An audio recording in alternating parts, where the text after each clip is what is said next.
Just open up with quick comments on LSU coming to town, then we'll take questions. Yeah, man, it's an exciting weekend. Right here, I guess this will get us through the halfway point of SEC play.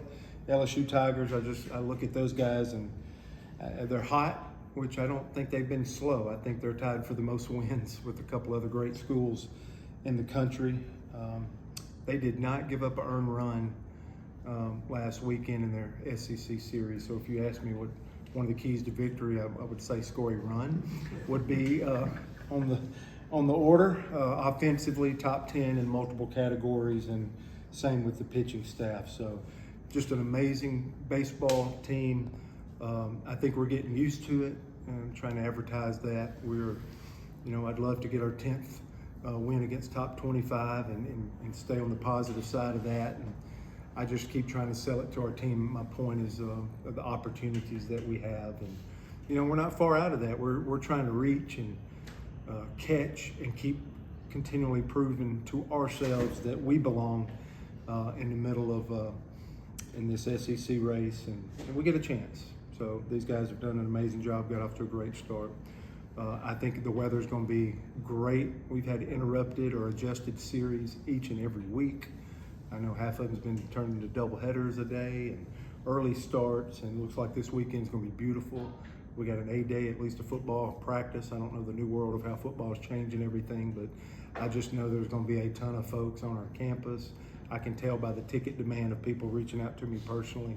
I know that that's not unlimited, and I wish I could help everybody that's reached out. But it's going to be an amazing weekend on campus. A lot of people stirring, playing an amazing ball club in Plainsman Park, and I think it's got a chance to be the biggest series that we've ever had in our program's history.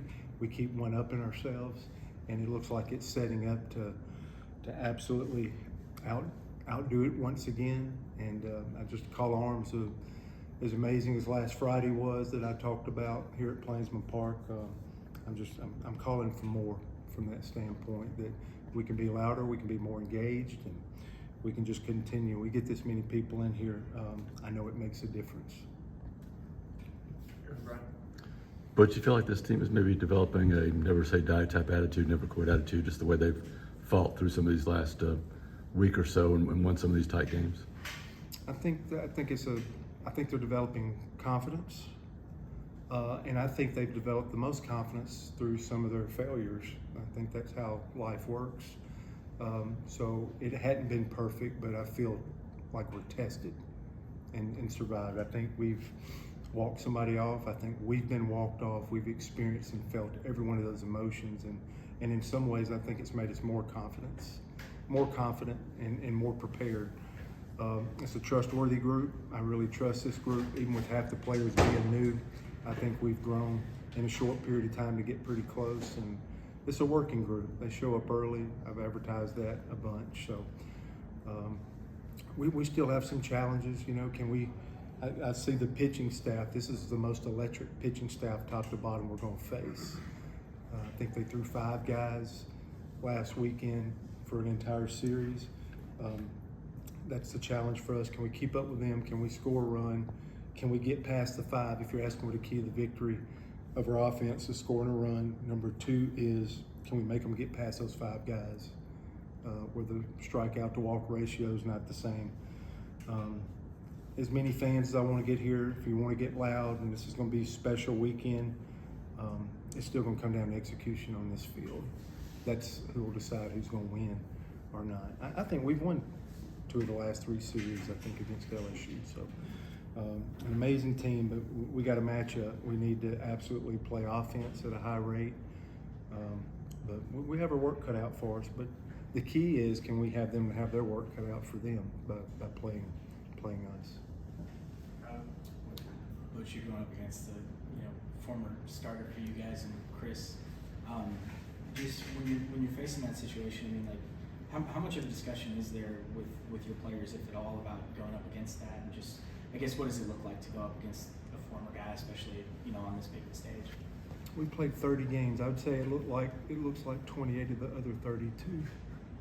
2 of Georgia's full-time assistants. I coached them their college career. I keep thinking UAB. There's 3 or 4 boys that was in our program. head coach that played at Auburn and means a lot to us. Georgia Tech, I got Cale Strickland, I got a player and his dad's on that staff. I don't think in this new world where there's a game that we play, very rarely, unless it's a team really outside the footprint, that there's not somebody you care about or some type of pre-existing relationship on the other side of the field. We just played Alabama. Cade Snell sitting right there in the 3-hole, 4-hole for them. He played in this program. He played at Auburn, so it's every game. So I think we're way past thinking about it, or you just go play baseball.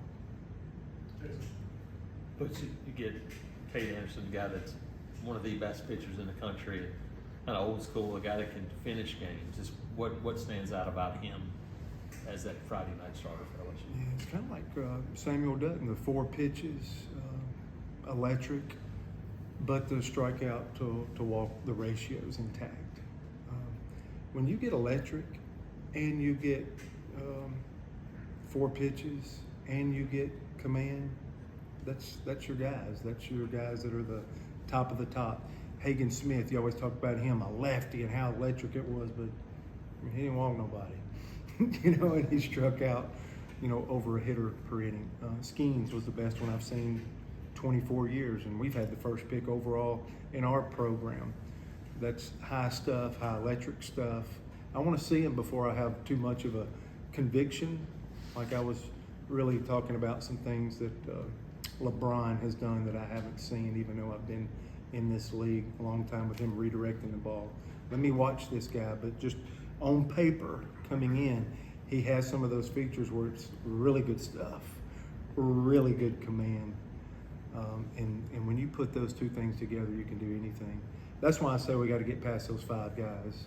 The strikeout to walk ratios at some point changes. That's why I feel even more convicted as I'm preparing our team of like, this is why we wave the flag of, we're going to pitch the guys that have the most, strikes, the command, because that's where we're trying to merge it. Hopefully our stuff keeps getting better, but he's not alone. They got some guys. When you throw 5 guys a weekend, that means plan A is working. I think he threw CJ a complete game last week, CG. We really got to have a plan for him the first 4 innings of the ball game. Even if he's electric stuff, even if he's not walking us, even if he's getting us out, we must have a sincere plan, to make him earn it from a pitch count standpoint or what have you. But there's others, and that's what they've done. I think those guys that are coming out of the pen, they've only had to throw 1 guy last weekend, and they threw it north of 3 innings per a reliever. So we have to chop up these 5 to the best of our ability. To me, that's where you got a chance to get in a series or see something shift if you can get past those 5 guys. How can we come up with a plan to shorten their outings more than anything? Because I said we want to score a run, but maybe even bigger is how to shorten those outings and get deeper into that bullpen, just like they're trying to do for us, just like you're trying to do every weekend. I think it sticks out and shows itself even more this weekend. You actually answered part of what I was going to ask, but I mean, when you're facing a staff that's as stingy as this, I mean, how much are you adjusting your approach? You play even more small ball, even more. I mean, your every pitch obviously matters every single game, but I mean, in one like this, it's really, really important to try to stress it.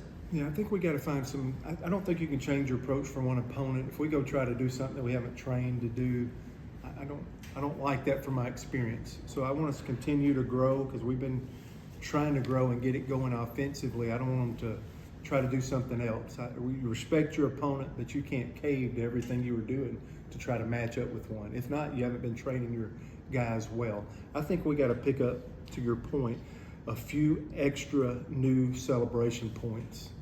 If you can get over 5 pitches in an at-bat, we need to celebrate that properly. If some things like that can happen, if you talk about getting a bunt, moving somebody up, finding a way on the bases, we got to be able to celebrate maybe pitches per inning, pitches per at-batter, The foul balls, I think you'll see maybe the guys in the dugout a little more energized. If we can outline some things to celebrate, because if he's on a roll, it looks like, well, that's no fun. There's nothing to celebrate there. We have to find some celebrations within a celebration that might be a process, even if we're not getting that one run or getting that result, but that process, if we could shorten his outing where he's not CG, where he's 7 innings. If we got him out of there by the 5th inning, that's a celebration. And I probably use this week to say, when are pitchers vulnerable? One of the times they're vulnerable is the start of the game. I know 3 of the last 4 games, that's been a huge piece for us, scoring some runs and getting 3 or 4 runs, which you can't count on, but that is a vulnerable time for a pitcher, is right at the start. A mound you've never pitched on, a crowd that's ready from pitch 1 instead of waiting for something to happen. A crowd, the largest crowd ever, having an awareness of like, don't let this guy ever get settled. Make pitch 1 uncomfortable instead of sitting back and waiting to see what's going to happen. Being out front of some of those things and celebrating some of those things, I think, are little things that can make a difference. When they change pitchers, that's been a challenge for us. We talked about passing the baton. Any of those times with 2 outs. If somebody reaches with 2 outs, the inning's not over. Those are some of the things I'm going to keep talking about, because even if you don't score, if it's 2 outs and nobody on, and we are advertising the inning's not over and 2 more guys reach, we're in business. Or at least maybe we put another 10, 12 pitches per inning into an opponent. And so those are some of the things that I think are little extras to celebrate and make our guys aware of that might not win an inning, but it might help us be in position to win a game. Good time for a couple more. Brian? Butch, just the status: Eric Snow, Cade Ballou, Parker Carlson, any other injuries for this weekend? I think Carlson's still a bit slow, but better. I think conservatively we'll hold him again, but I don't think there's anything medical or anything we're doing. I think we're trending, but he's a valued piece and a captain. We need him, so I think another year, in another week, instead of being uncertain about him. Cade Ballou was on the roster last week. I didn't want to play him. We'd have thrown him in there if we had to, but that shoulder separation, it got right back in, but it's been sore. And hopefully today's practice is good. I expect him to be on the 30-man. Today's practice will tell us what role he plays. Will he start? Will he be back out there? Today's practice will tell us that. Eric Snow could have played Tuesday. It looks like he'd been in a fight. He got a black eye and everything to go with that. He did all the pregame stuff. He definitely could have went in the game and played Tuesday. So I expect him to be back in the lineup in full speed and ready to go for the weekend. Was there anybody else? Or? Sam Dutton's obviously, the cancer program. How have you seen him handle that in his preparation this week? Yeah, I think it's been the same. My deal for him is the consistency and keep doing what you're doing. To Adam's question a while ago, I mean, these kids are seeing this left and right all the time. I think it's normalized now. But for me, we're all human too.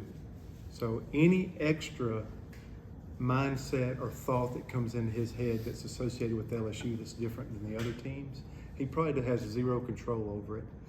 And I'm just telling him to just go out and try to consistently get ready. And every time you feel one of those emotions or something extra, just let it go, because it's probably not going to positively impact or help you in what you're doing. So I know he's got a ton of friends. He's got people he cares about on the other side. That's great. I just think maturity should allow him to be able to, anything that extra comes on top in regards and thinking about LSU is just not appropriate for the mindset, because he's throwing good baseball. And when you're 9 for 10 at the plate, the thoughts are 1 or none. They're few. When you're 1 for 20, the thoughts are many walking up to the plate. So I told him, do the same thing you always do, and whatever extra comes your way because you're playing the team that you came from, just leave them at the door. Don't let them in the door. Just leave them there and just keep controlling what you're doing. And we'll see. because we're all human. But I expect that he's been around long enough. He's been through enough that, regardless of the outcome, I think he's pretty consistent and knows how to respect the opponent. Knows how to, find the time to carry and say hello to the people that he was with, but understand what his job is for Friday night. All right, thank you, Coach.